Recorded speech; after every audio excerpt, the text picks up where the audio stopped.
Good afternoon. I'm very happy to welcome all of you on behalf of the European Policy Center to this special day, I would say. Special perhaps for too many reasons. First of all, it's all about the enlargement package, right? So this has been published on Wednesday. And then since then, it has become in Brussels for all of us, let's say, a favorite reading. Going into details and discussing and, of course, reflecting upon it, but also special for a second reason, because here at DPC, we have also our own news to share with all of you. And this is the launching event of the Task Force on the Future of Enlargement. And this is the event that we dedicate today, the launching event, to the Task Force. And of course, my colleagues, and first of all, our chairman of the Task Force, then will say a few words about the Task Force itself. But beforehand, let me also to our guests, before we start the discussion about the task force and the enlargement package, say a few welcoming remarks. Because as I was mentioning, it is a special day. And of course, as Bora also was referring to, this is a historic enlargement package. And why? Because it is the first time that the 10 countries from the Eastern Trio, and of course from the Western Balkans, they are together in one enlargement basket. And we have 10 countries together in this enlargement package with rather ambitious and forward-looking agenda on which, of course, our esteemed guest, Mr. Koopman, will elaborate. And of course, this enlargement package, I would say, of course, it is an ambitious package, and therefore it gives us rather, let's say, food for thought, but this also underlines the geopolitical actorness and the geopolitical imperative of the European Union's enlargement. And this was also, by the way, the first title of our first workshop that we have hosted this morning with our esteemed experts coming from all over Europe, but also beyond EU. This was the first in-depth workshop that we have hosted in the morning, discussing the geopolitical imperative and also the moral imperative of the EU enlargement. But we will go also and discuss this in a more deeper during the event, which will last for 1 hour. We don't have much time today. I'm very happy that we do have a full room. Therefore, I will use our time in a very efficient manner. Of course, our speakers will share their perspectives and reflections, but I would like to encourage all of you to prepare also your questions, because this event should be and will be very much interactive, because I know that we have lots of questions and also lots of important aspects to discuss. Therefore, I'm very much honored to announce that this historic package will be discussed and presented by Mr. Koopman, who is the Director General of DG, and he will share his perspectives and his reflections whether the enlargement package fits for a new geopolitical era. And of course, I'm very much happy that we are joined today by our esteemed Štefan Füle, who I believe does not really need an introduction. He's a former commissioner of enlargement, and I'm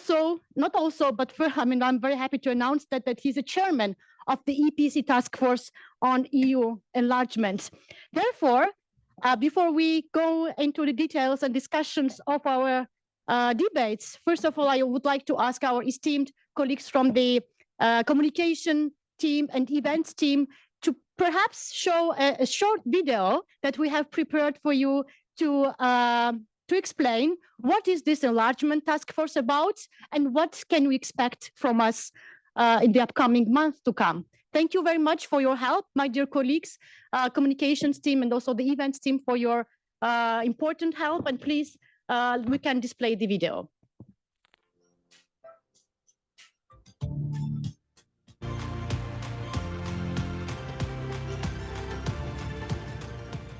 Policy Center Task Force on the Future of Enlargement has 3 main objectives. First, to fill a critical gap in communication surrounding enlargement. Second, to evaluate what is needed for the EU to meet its ambition to expand. Third, to create a political momentum for enlargement just before the European elections in 2024. Now, we're going to address all these issues in their complexity. But what is really important is to understand that we cannot afford this time to miss the historical opportunity and commitment we made. At the inaugural meeting of the EPC's new Enlargement Task Force, we will focus on the geopolitical and moral imperative of enlargement. Some of the issues that we will be addressing include: what are the security implications of enlargement? What should a new security architecture in Europe look like? And what role should enlargement play in it? The second workshop of our Enlargement Task Force will explore institutional implications of enlargement with the goal of producing concrete ideas as well as a roadmap to successfully deliver a wider union. At the third and final workshop of the task force, we will explore the possibilities of innovating and upgrading the enlargement methodology. As a conclusion of these workshops, the task force will present a publication outlining a workable and actionable strategy for the Union to deliver on its enlargement.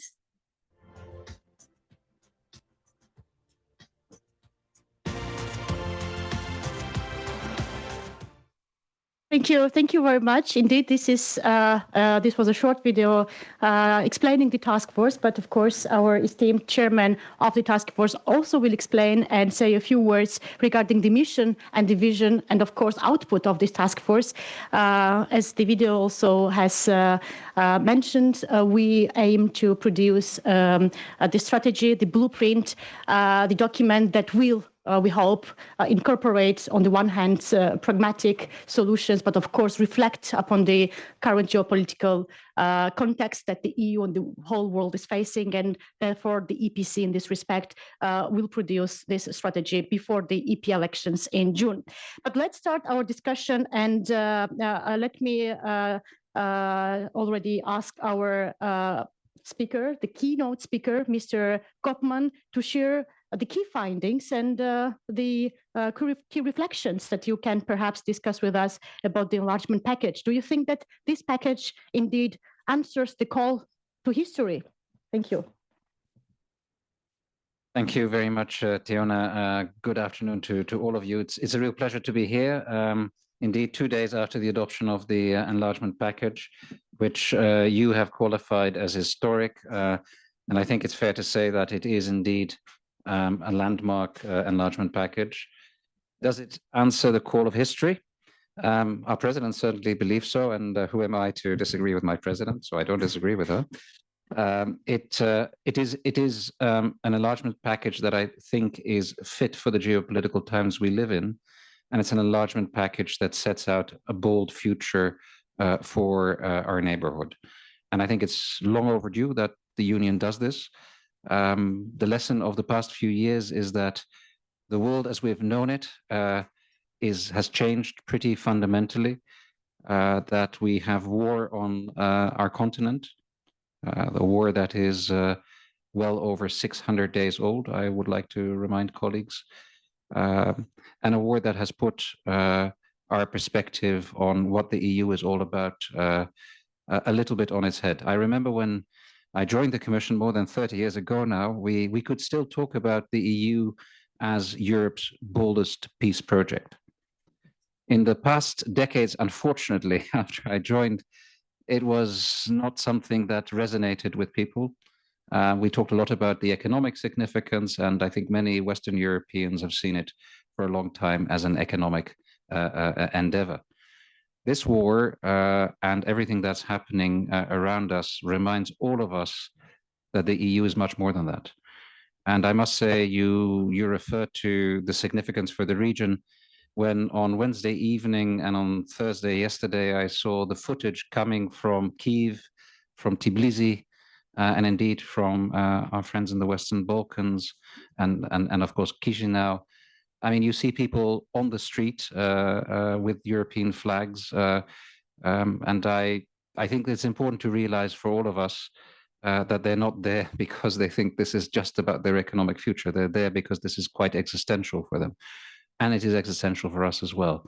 So I just make this general observation at the start of this little presentation because the call of history is not just a nice form of words. It is actually something that we should take extremely seriously.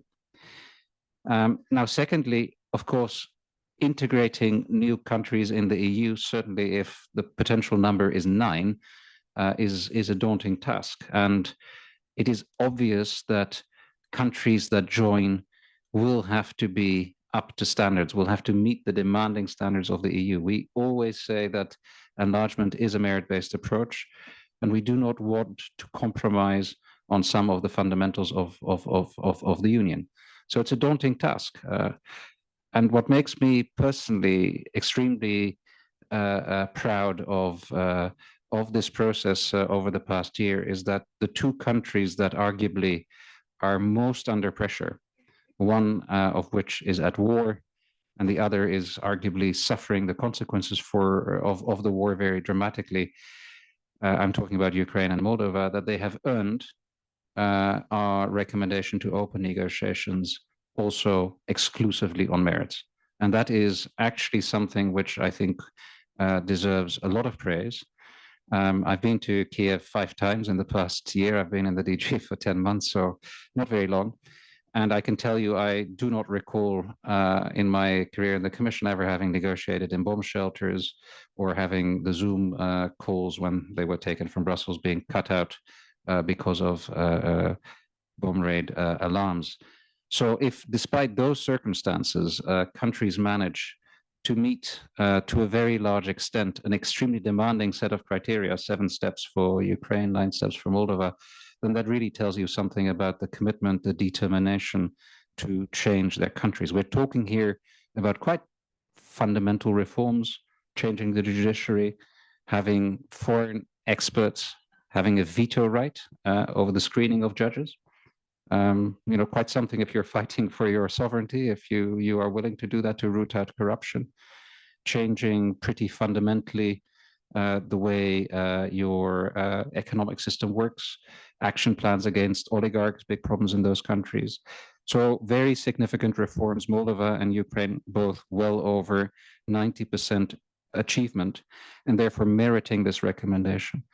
However, we have also, in recommending that we open negotiations, set out a staging post in the process. We believe that it is essential that they actually reach the 100% fully, and therefore we suggest that before the Council adopts the negotiating mandate, we validate that these remaining elements are completed. We've set ourselves a reporting deadline in March, because we know from our contacts and intensive discussions with the countries that they are fully capable of reaching 100% by then. So one reflection here is that we are not compromising the merit-based principle on the altar of geopolitics. We're not doing that. And we're not doing that because the countries actually don't want that. They want to have a race to the top. They don't want to dilute what this is all about. For Georgia, we have made the recommendation that they should become candidates. So a candidate status for Georgia. They had a to-do list, which actually, the 12 steps, very much resembled the to-do list for Ukraine and for Moldova. They have not implemented as much as these two countries have, but the challenge here is not to open accession negotiations, but to become candidate status. And we have accompanied this recommendation with 9 new steps. And I want to draw your attention to 2 of those steps, which are a bit novel. The first step that we have now proposed is that the countries need to that this country needs to more emphatically fight disinformation about European values and to protect it, which is an issue in the region.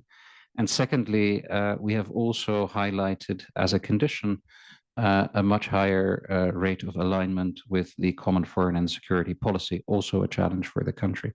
So in a way, you see here geopolitics and the merit-based principle coming together in a rather organic way.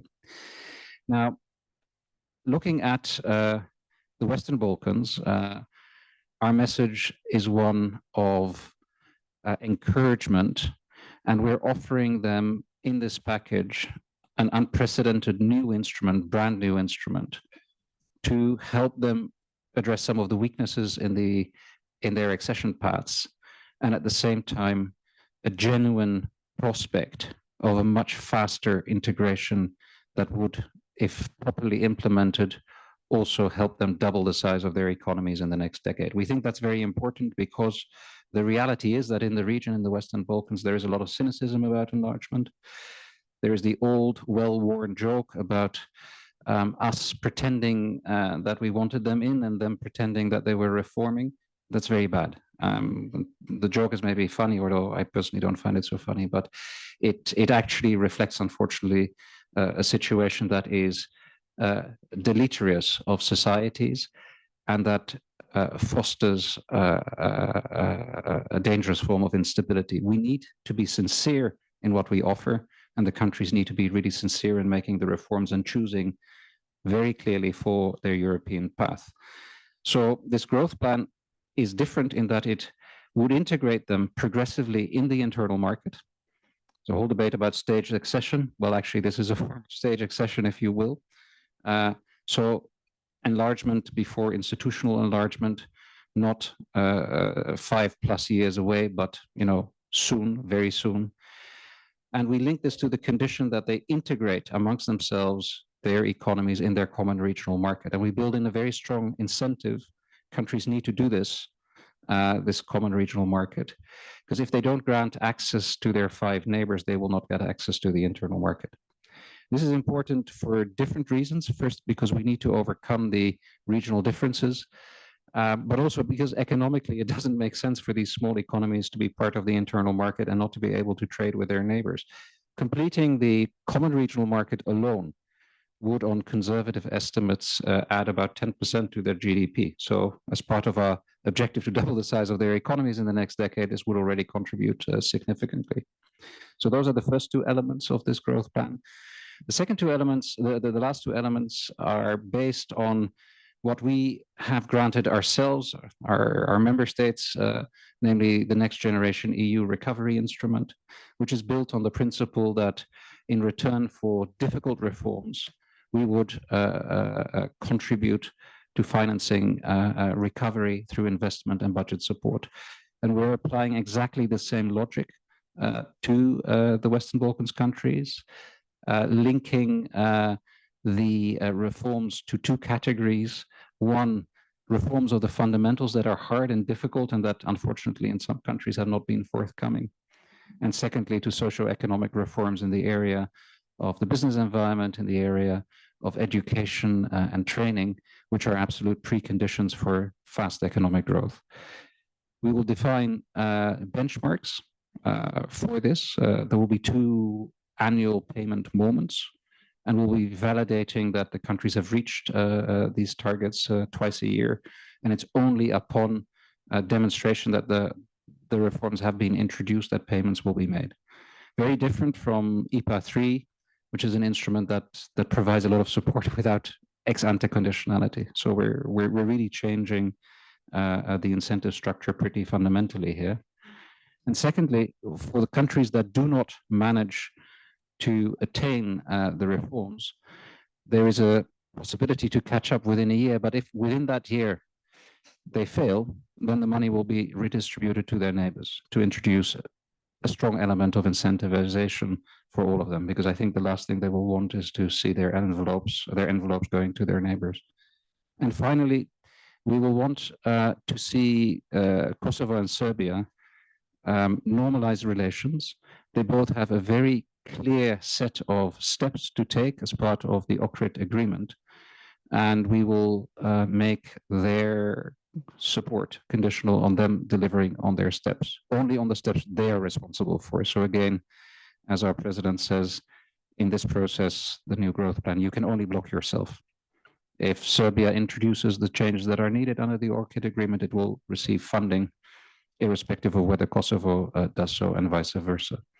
So what you see here is an ambitious economic strategy that is at the same time an instrument for accelerating enlargement to, if you will, make sure that the region which has suffered from reform fatigue and enlargement fatigue gets back on track and accelerates, so that we have both in the East and the Western Balkans a credible and ambitious framework in place to make enlargement happen.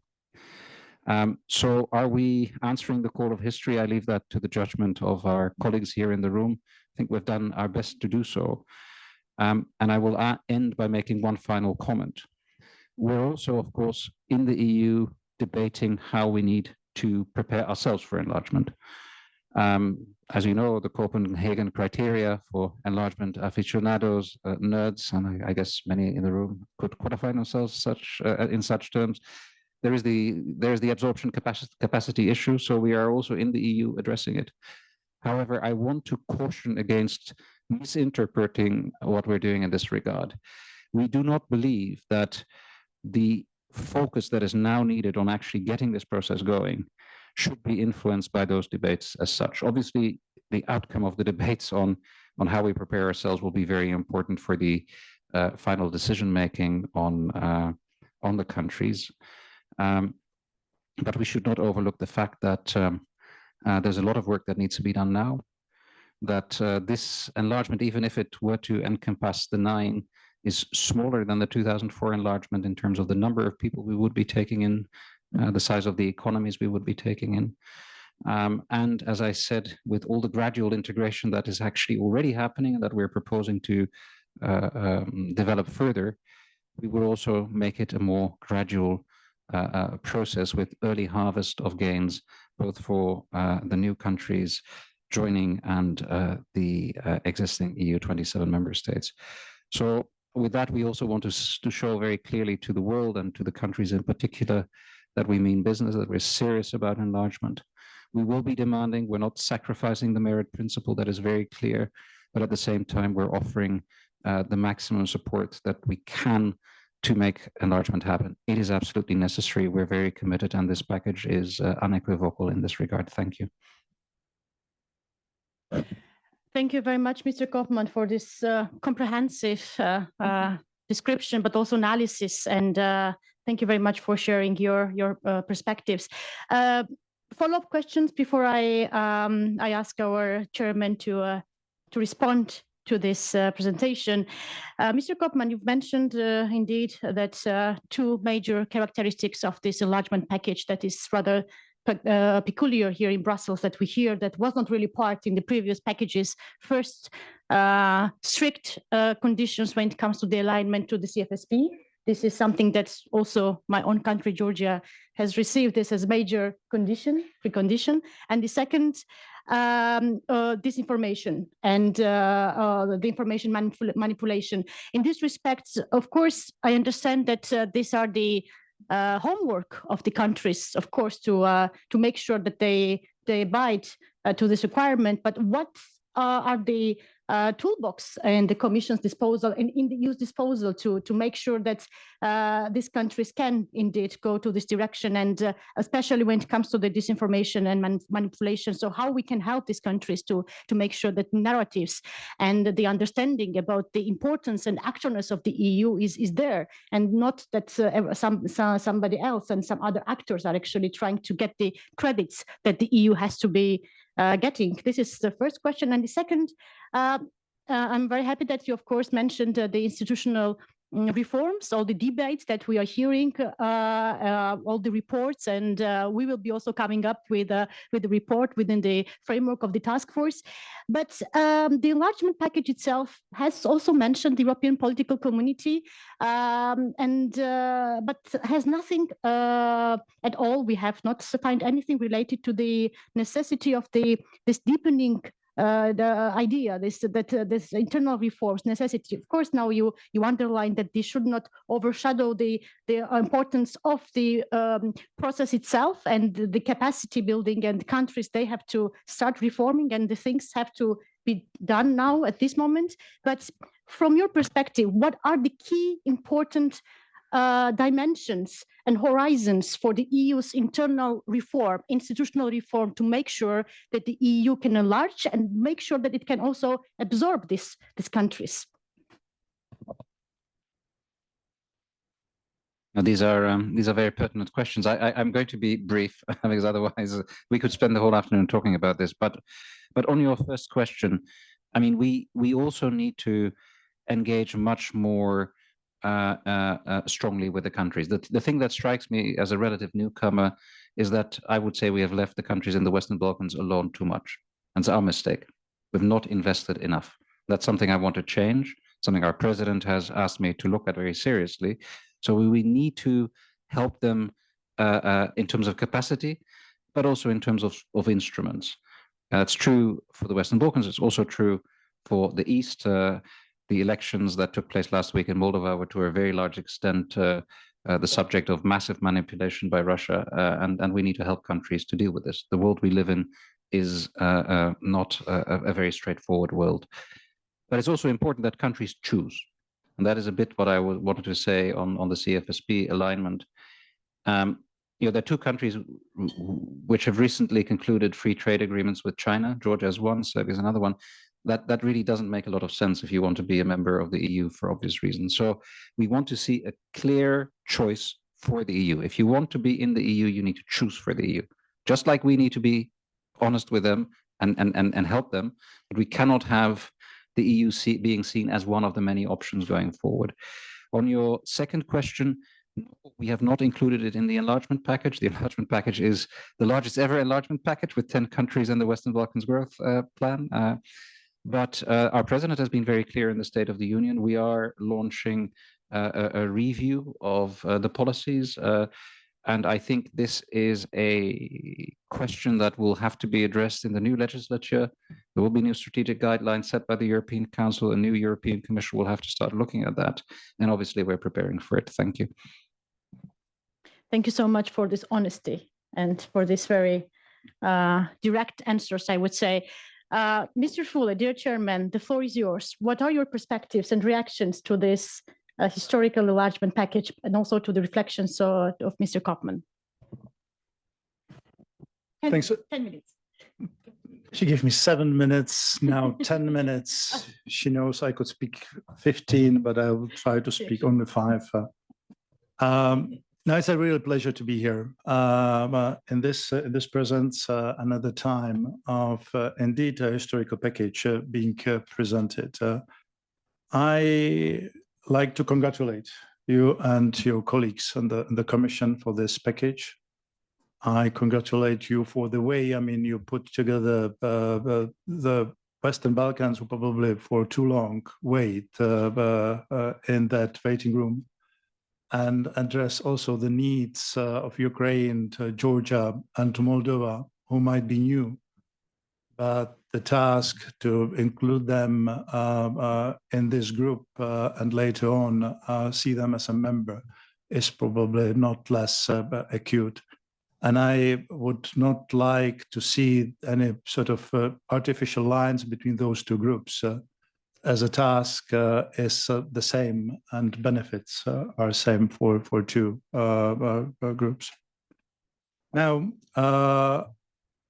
the European Policy Center was kind enough to put together a group of experts in the area of enlargement. And I have a privilege to chair today, actually, the first task force meeting.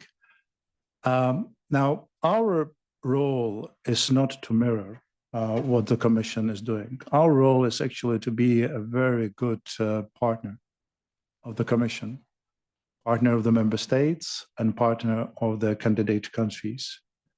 We would like to look at the same set of the issues from our own perspective.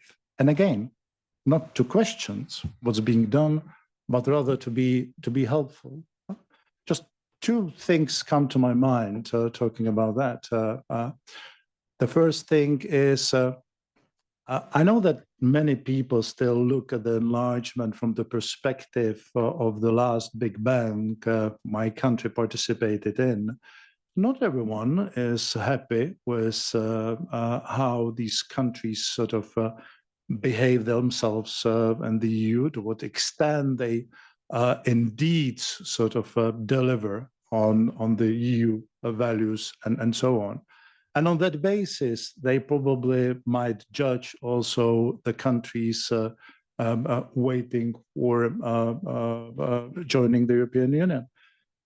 Our message and the message of our task force would be to explain that the enlargement process has changed over the years, and that if the enlargement process takes one thing extremely seriously, it's a lessons learned. I don't know to what extent you know that actually after this big bang, I had a privilege to introduce at my time, so-called a track record, meaning that the enlargement is not anymore sort of the ticking the boxes, whether this legislation has been adopted, that institution just created, but we rather invite the candidate country to prove to us that the legislation is working, that the institution is staffed, it has finances, is independent and doing its job. And there were plenty of other improvement of enlargement, focusing on fundamentals first and so on. So Mr. Koopman and his colleagues now have a much more efficient instrument. That's the first remark. The second remark is, we might have a discussion why the Western Balkans have waited so long. We might even think that what might help is to come up with new policies, new instruments, and so on. I think that actually the answer is much more simple, although more difficult to grasp and to understand. There is always the sound recommendations from the Commission on enlargement, but for that to work, there needs to be a positive reaction from the Council. There needs to be this sort of two-way approach, this technical and legal, in the best sense of it, processes to be accompanied with the political decision-making and moving those countries forward. We call it the engine of enlargement. The engine of enlargement is something when the country delivered on its obligations stemming from the accession negotiations, then the member states move this country forward in this process. That's how it should work. It has not worked for a number of years.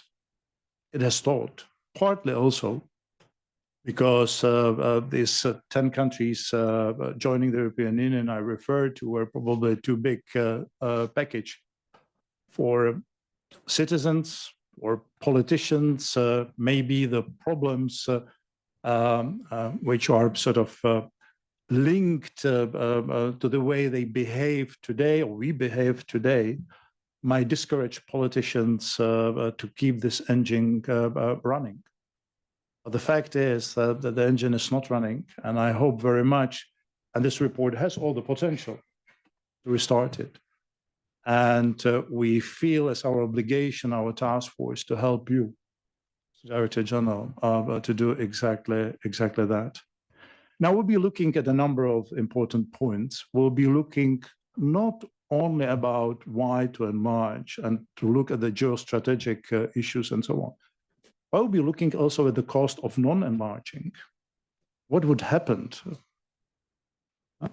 We will be looking at the relationship between the technical and political aspects of enlargement. I'm not trying to define sort of the artificial ways of favoring the first or second, because the people in the task group believe very strongly about one thing, that whatever the relationship is, it needs to be balanced in such a way that the enlargement continues to be the most transformative instrument at the disposal of the European Union.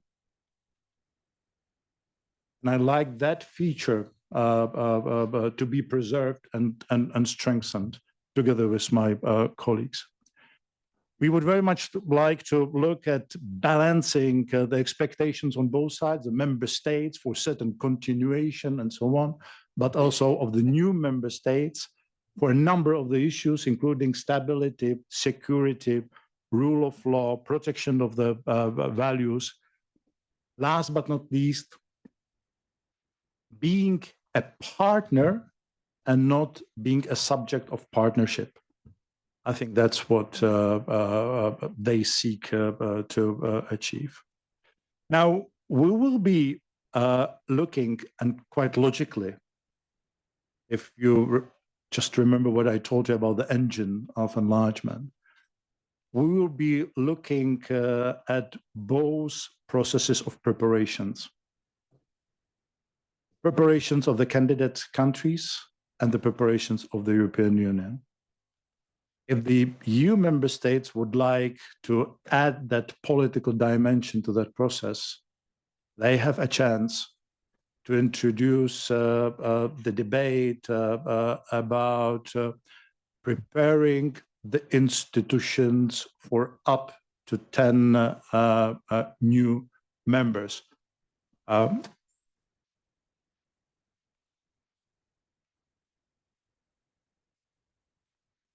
Now, the process we foresee is the process where we have the three things going on more or less at the same time.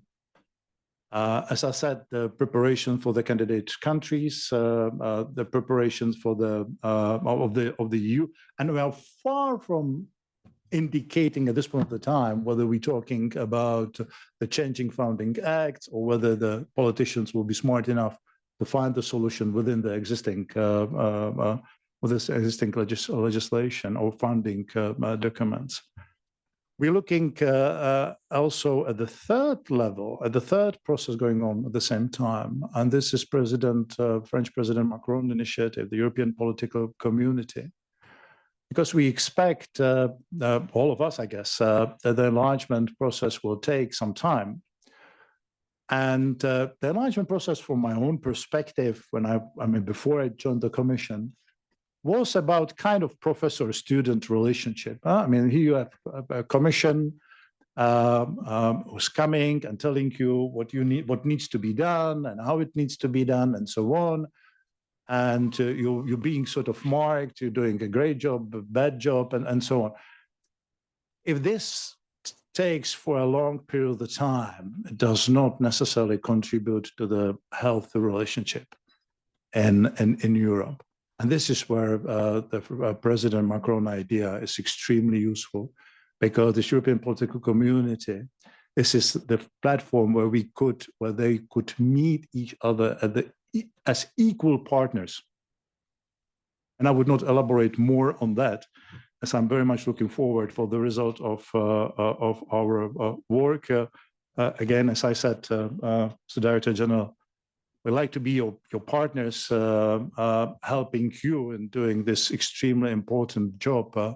And the most important one to spark the process that the engine of enlargement is in movement again, to the benefit of both the candidate and to the benefit of member states. Thank you. Excellent. Thank you so much, dear Chairman, for these reflections and for your very important remarks regarding the package, but also explaining the mission and the vision of our task force and the key deliverables that we are going to work on in the upcoming weeks and months to come. I have many questions to our Director General, Mr. Koopman, but I would like to open the floor for the questions to you so that you have the opportunities to get engaged in the discussions. Please briefly introduce yourself and then also briefly formulate your questions. So my opening question, but of course the priorities goes to our guest, but let me also ask the first question to Mr. Koopman regarding the next steps. So we are waiting for the Council summit. Do we expect any complications regarding the recommendations, or do you think that most likely they will take into account the recommendations? But when I also mean the complications, I also look into the financial aspects and the budgetary discussions that we are facing. So questions, please. Many questions. Okay. Let's start with Mr. Okay, please, maybe Wouter, and then. Very much, Wouter. Thank you. Thank you very much. I'm Wouter Zweers from the Klingenau Institute in the Netherlands. Thank you, Mr. Koopman, for your presentation. A short question from my side. As we all know, enlargement is meant as a transformative process, but unfortunately, in the past decade, we've seen in the Western Balkans, including in the latest enlargement package, also stagnation of backsliding on the fundamentals.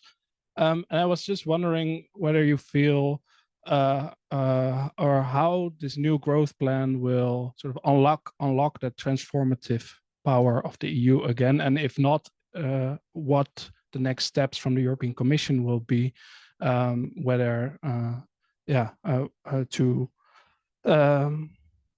the next steps from the European Commission will be if this transformative power is not unlocked by the growth plan. Thank you.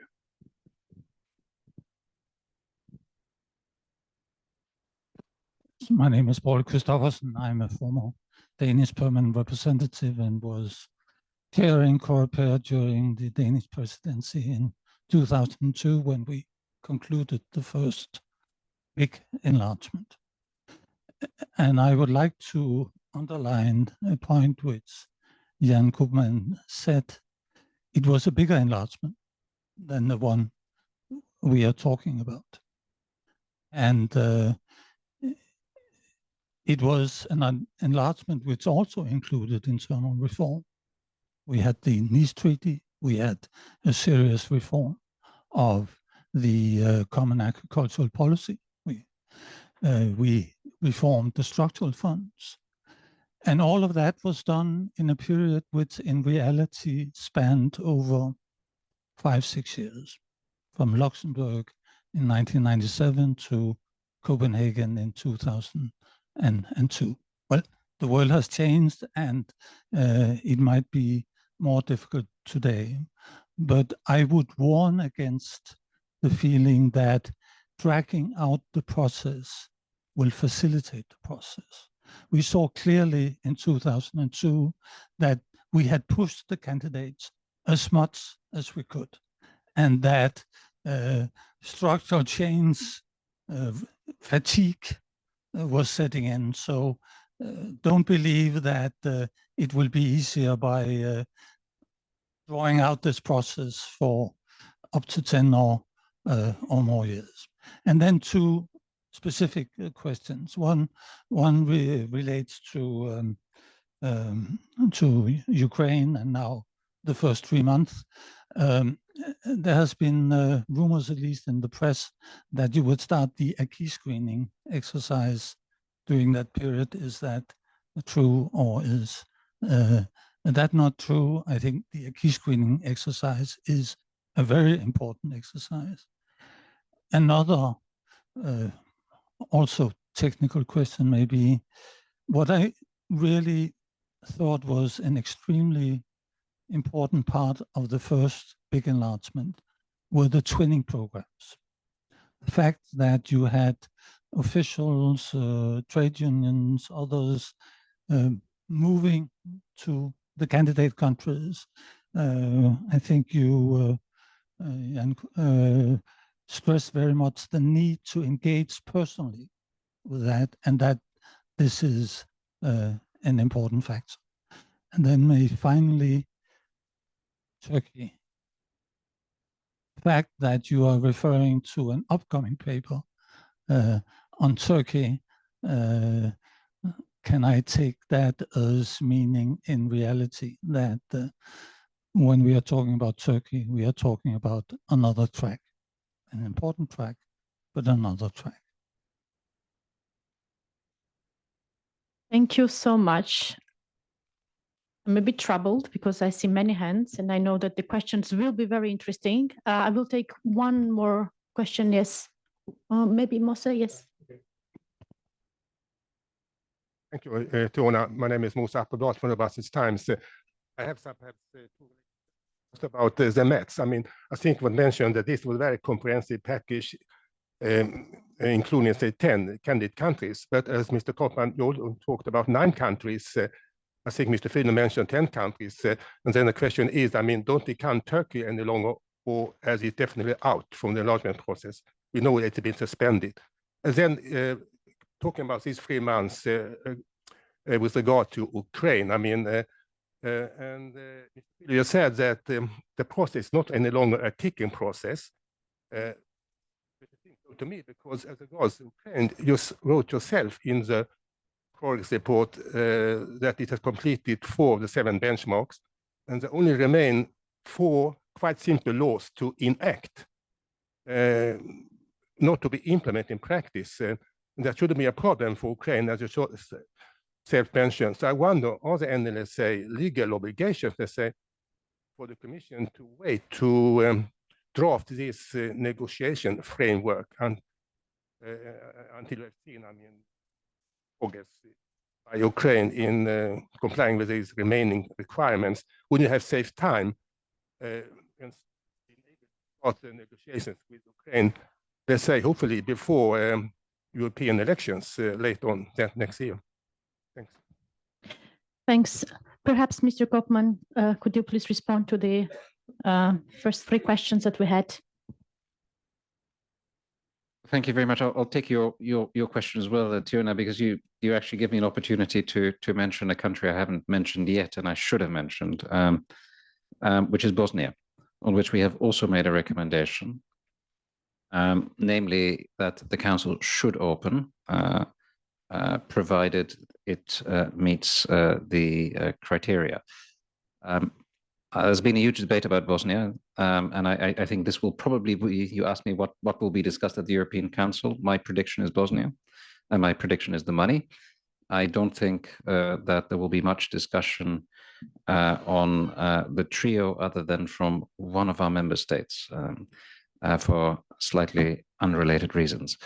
I will not go further on that, but I think that's important. Now, the money we propose for the growth plan is 2 billion euros in grants, 4 billion euros in loans. The loans can be raised through provisioning in the budget that we can probably find from within the 2 billion that we have proposed.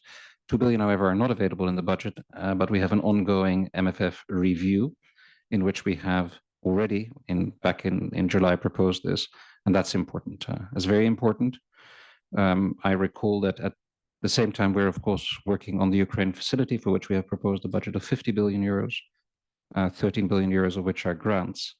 So in the wider scale of things, even if you can of course not really compare these two, we believe that 2 billion euros are a very modest sum for unlocking a very daunting problem. And that brings me to the question about the transformative process, the growth plan, and how it contributes. Well, I think if I look with a fresh pair of eyes at the fundamentals in the region, progress has not been as good as we wished in many of the six. And the growth plan will include some of the hardest reforms when it comes to the fundamentals as conditions. That is the logic. That is the logic. These reforms are actually very important for growth. I mean, if your judiciary doesn't function properly, if corruption is too rampant, you know, your economy is not going to grow very fast. But they're also fundamental for the accession process. So that is why I want to include them as conditions in the growth plan. And we believe that because of the way it will be constructed with ex-ante conditionality, we would maximize the chances of these reforms actually being done. So this is also meant to stop the backsliding. It's not just an economic plan, although it is very much an economic plan. It's also a pro-enlargement, pro-accession plan. Then very briefly on the points which Paul were making, I actually agree with all of them. I think what he said is dragging out the process doesn't necessarily help. And I think this is very much my own view. I mean, honestly, it is hard to see how any country, how any society can keep up the reform momentum over such a long period of time. This is just not feasible in the real world. And we need to be cognizant of it. At the same time, the countries themselves need to forge national unanimity about the importance of enlargement. Of course, that is clear. And they have not always done that in the Western Balkans. That is also clear. But, you know, we need to keep up a very sustained pace, a much faster pace. And what I see in the East, as I've mentioned, despite the very difficult circumstances, frankly speaking, this year is a much faster pace than I've seen in the Western Balkans. And I hope that the Western Balkans will be inspired by this. The second point, and I think the question came back later, is what about the acquis and what will actually happen in terms of timing. So in our thinking, we would have on the 15th of December, the European Council endorsing our recommendations. I will have teams going to Chisinau and to Kiev on the 15th in the evening. to start the screening immediately, sur place. No time to lose. And I also would like to say that I find the way the process is structured, not just the screening process, but more generally the enlargement process, completely outdated. I'm on the record and I know that, but we need to do it much faster. There is no need for the incredible bureaucracy that we have created around it. We need to take this extremely seriously, maybe something for the task force to look at, to advise us on. But the substance should prevail. In my own DG, I've asked people not to use the word process. The word process is used associated with enlargement far too often. It's not about the process. It's about the results and the substance. So that is really important. At the same time, for the negotiating framework, countries will need to prepare roadmaps, and that is actually something that in both countries will certainly have. Both countries will certainly have a roadmap on PAR, as it is called, public administration reform. That work can also start immediately. So I want to get to a space in March that not just these missing reforms are done, but that actually we are ready to have the negotiating framework adopted by the Council, and that requires a lot of work. So that is why our proposal for Moldova and Ukraine does not entail a two-stage process. It's not a two-stage process. The recommendation is very clear. It's one decision now for the European Council, and then there is a staging post for the Council before it adopts the negotiating framework, because we want the merit-based principle and the conditions to be fully met. That is the logic. I think the press writing that 4 out of the 7 conditions have been met for Ukraine is not the right way of looking at where they are. They are well over 90% of what this actually means. The 7 and 9 and 12 conditions for the 3 countries, the trio in the East, we have broken that down in my DG into at least 70 underlying reforms, because these steps are aggregates of concrete elements that are below it. And Ukraine and Moldova are well over 90%, and that gives me confidence that they can do it by March. In fact, we have discussed this with the countries. We know that the missing reforms can be done by then. In some cases, it is about implementing things they have decided legally. But if you're going to replace your prosecution system, if you're going to replace judges, it simply takes time, especially if you want to have them properly vetted. So that is the reason that it's not done at the end of the year. It's a sign of just how seriously they are taking this. Twinning and being closer up. Actually, this morning I had a meeting with my staff to look exactly at this issue. My view is we have disengaged. No, that's not fair. We have not engaged sufficiently, not in the way we did it 20 years ago. We need to be much closer together. It is this intense work, not just between the Commission and the countries, but between the member states, experts, civil society, and the countries that can make reforms happen. And I think that is something we need to bring back. And I'm committed to do that. So very important part of the re-engagement. Finally, Turkey. Well, the European Council conclusions about Turkey are clear. Are very clear about where we are on enlargement. Our report documents backsliding on the fundamentals. There is no doubt about it. But equally, Turkey is a very important player in the region. We need to look at Turkey as a partner in the region to work with. But the approach is different. I think at this juncture, unless things change in Turkey, the accession track is not very promising. But that doesn't mean that we shouldn't engage with the country on areas where we have common interests, where we can work to our mutual advantage. And that is what the paper we will be publishing shortly on Turkey will highlight. We're not closing the accession path. They're a candidate country, but if you want it described more politely, it is suspended for the time being. There's no real progress on this track. But that doesn't, in the geopolitical world we live in, that shouldn't stop us from working very closely with Turkey where it matters. Thank you. Thank you so much for answering all the questions that we have from the audience. We only have 3 minutes, unless Mr. Koopman allows us that he stays perhaps 5 more minutes. Then I open for the last 3 questions. I'll be super quick. Besa Shahidi, Jacques Delors in Berlin. You said that the growth plan has this element of slowly integrating the countries into the single market. Can you say a bit more about that part of the growth plan? Thank you.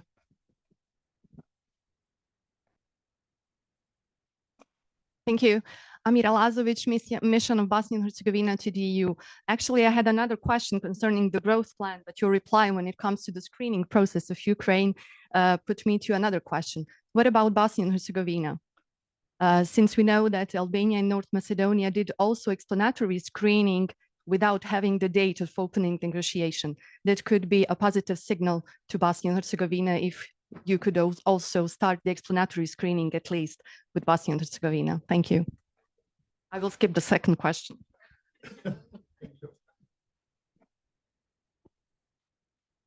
My name is Mark Franco. I'm a former official diplomat of the European Union. I have to say first that I'm very impressed by the package, what I've read and what I've heard here today.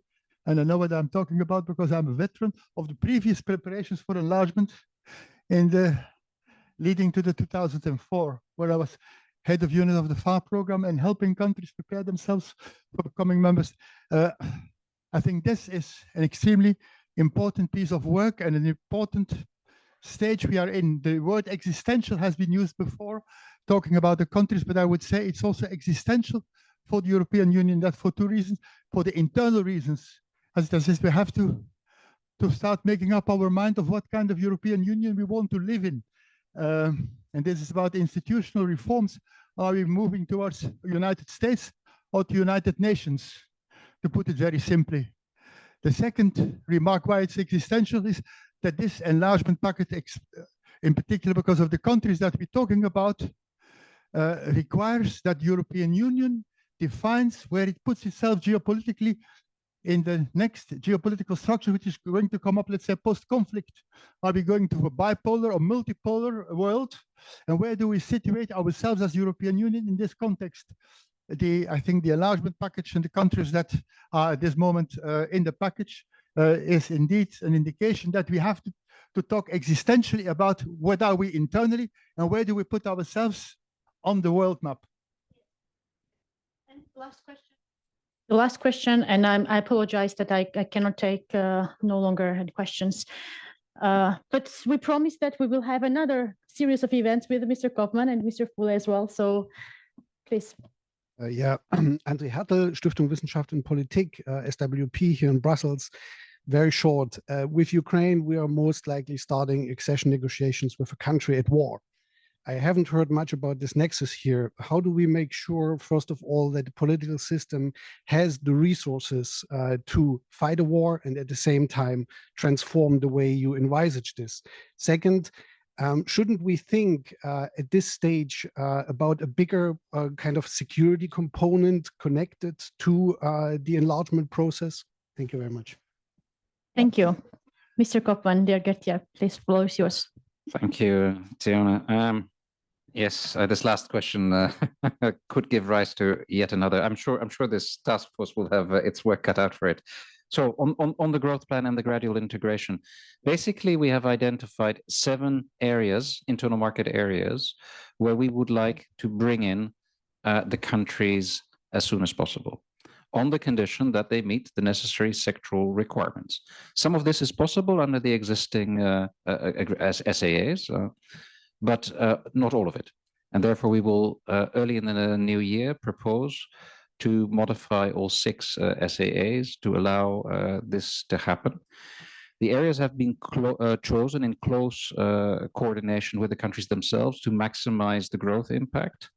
They pertain to trading goods, trade in services, the digital single market, but also, for example, and this is not legal, so it can be done quickly, the SEPA, the single euro payment area. This alone, the SEPA alone for this region, given its huge number of workers based in the EU and the very large volumes of funds that are returned back to the region through remittances, could save the countries together 500 million euros every year. Huge. So these areas have been chosen. We will then, if there is a internal market logic, use the provisions of the agreements and the councils to open our markets after having validated that they meet these conditions, and where this can be done through separate agreements, it will be done through separate agreements. This also, I should add, pertains to transport and energy, transport and customs.